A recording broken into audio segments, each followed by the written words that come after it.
We have sunbathing foxes again in the garden. Oh, proper sunbathing now.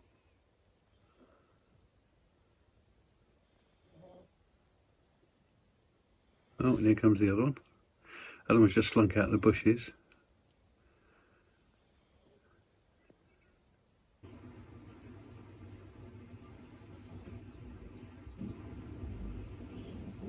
That one's got fleas.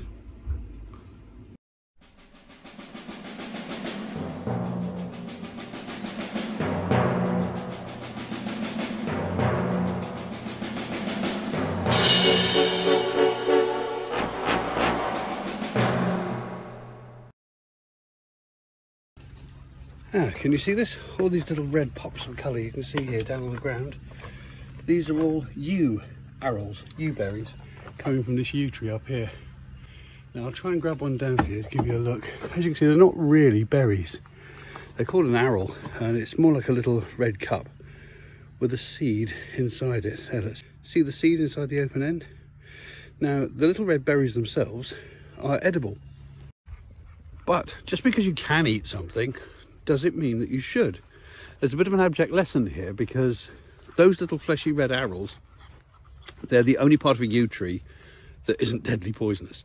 The wood, the sap, the needles, and the seed that's in the middle of the arrow itself, they're all very poisonous. They contain a chemical called taxine, which Agatha Christie used at least twice that I can think of in her books to kill people with.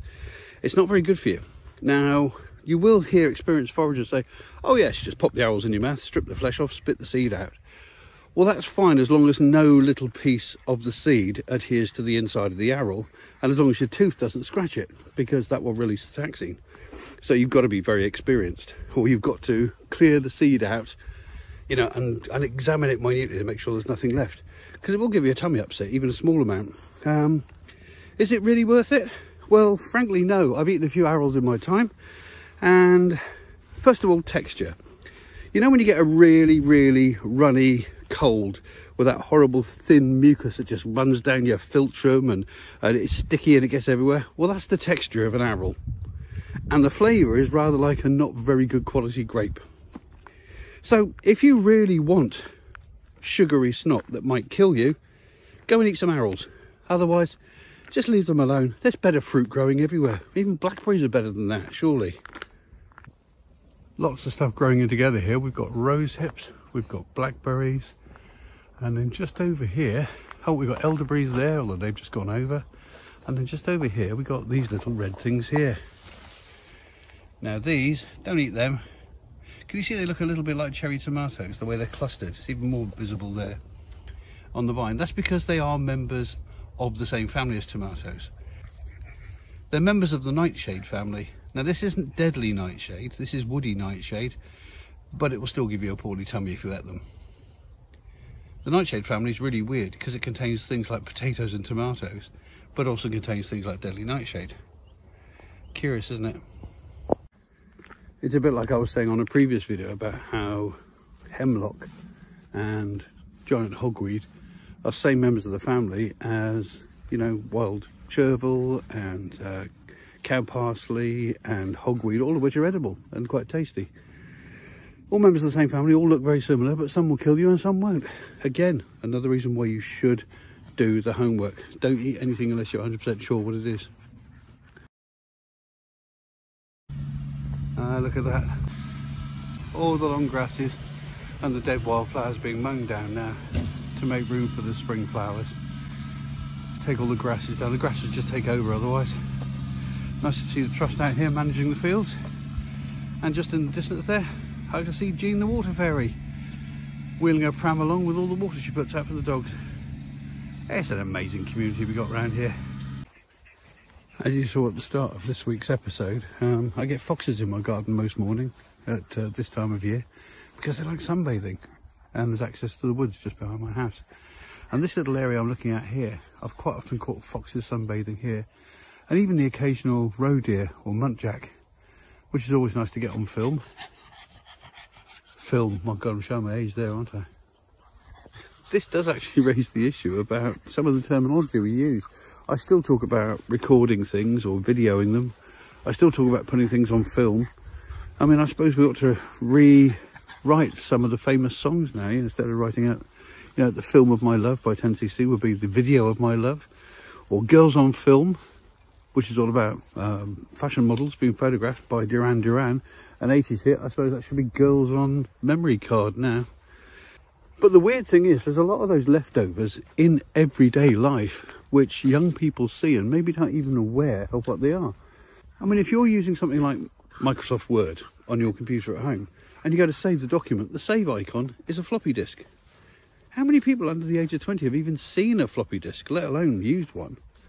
And certainly on British roads anyway, if you're driving along and they give you a warning on a sign that speed cameras are in operation, or traffic light cameras, the symbol they use for that is a bellows camera. One of those old cameras with a big bellows on the front where the lens goes in and out, and would have taken the photographs on photographic plates. It's odd, isn't it, how these things just sort of carry on even though the actual objects they represent no longer exist.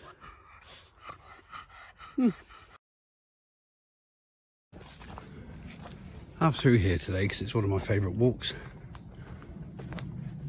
This is the Avenue of the Leaning Trees, because they are all weirdly leaning to the right or left if you're coming from the other direction. It is a strange one. There's a live badger set down there, which I'm sure Harris will go and have a sniff at. He usually does. All these trees, aren't they marvellous? I love them. No idea why they're all leaning in one direction. It can't be the wind. That'll make no sense whatsoever, because the wind doesn't always blow from one direction. But it is nice. Dapply. I mean, it's mostly elder and hawthorn, which produces a really very gnarly tree. I mean, look at these, they're fabulous, aren't they? Look at that.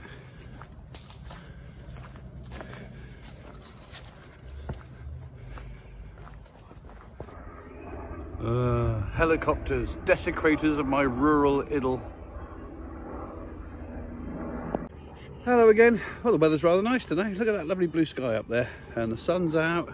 It's quite warm, and in fact we're in for a nice warm weekend, which is good because tomorrow and Sunday, Saturday and Sunday, I am a safety marshal at an event called the Kop Hill Climb, which is basically lots of vintage cars running up a hill, basically to see if they can. Some of them are Edwardian, the really old cars, but there's also people who want to show off how much money they've got as well, so they run up the hill in their McLarens and their Ferraris and their Lamborghinis, etc. It's always good fun, always lovely meeting people. The only fly in the ointment every year is cyclists. Now, I've got nothing against cyclists. I've got friends who are cyclists, and 99.9% of all cyclists are lovely people. But we always seem to meet that other 1%, the 1% who demand their right to go down the hill, which has been closed off and has got cars coming up the hill doing about 70, 80 miles an hour. Yeah, and in previous years we have had people who've said to hell with you, and have actually gone through the barricades and the barriers and gone down the hill and risked their lives and the lives of the other drivers just to assert their right to go down a hill, to not have a road closed to them. So I'm hoping we get none of that this year. I'm hoping, but who knows? There's usually at least one Mr. Angry every year.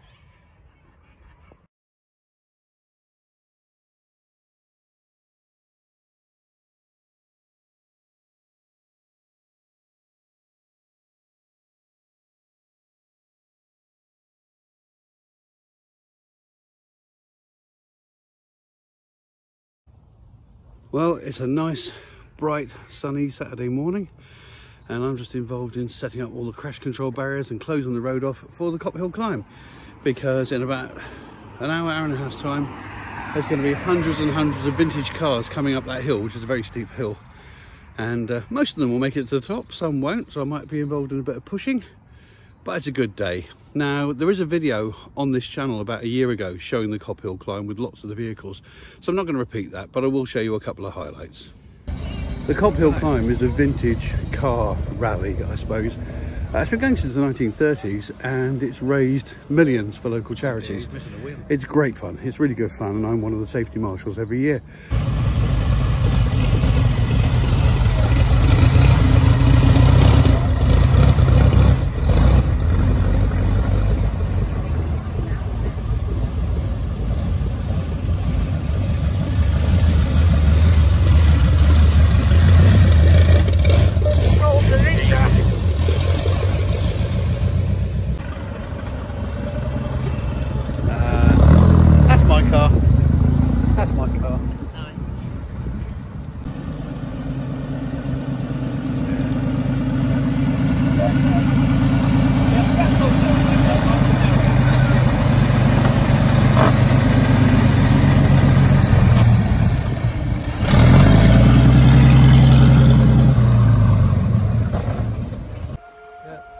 here comes the steam-powered car. You can hear this one from a mile off. I love the steam car. It's Alan, just checking the comms. It's my favourite. Right.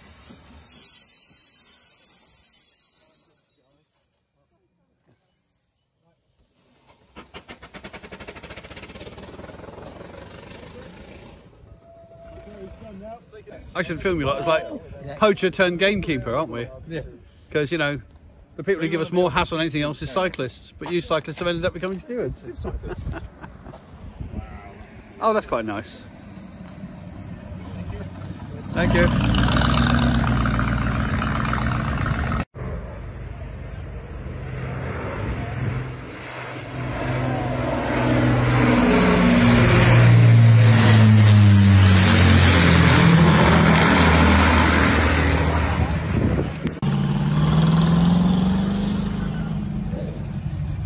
Are you calling security or security calling?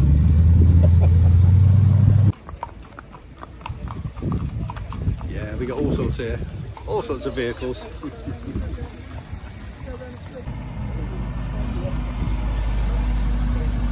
Morning.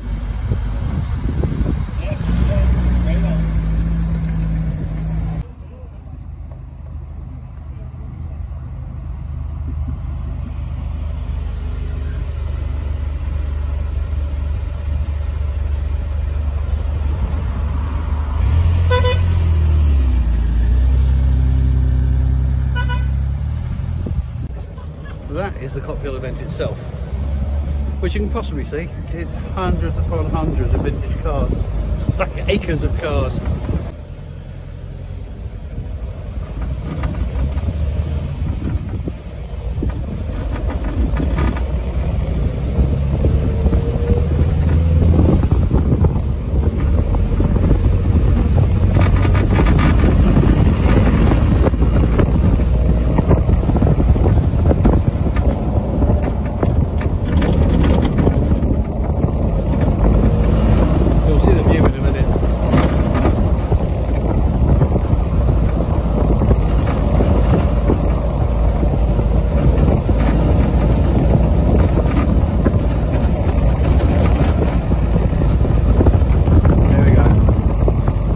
Start to see the view.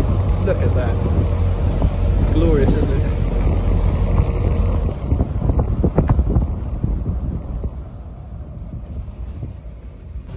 The things I do in the name of health and safety, eh? Well, that's it for another week of videos. I hope you've enjoyed it. If you did, please like, please subscribe, and I will see you next week. Toodle-pip.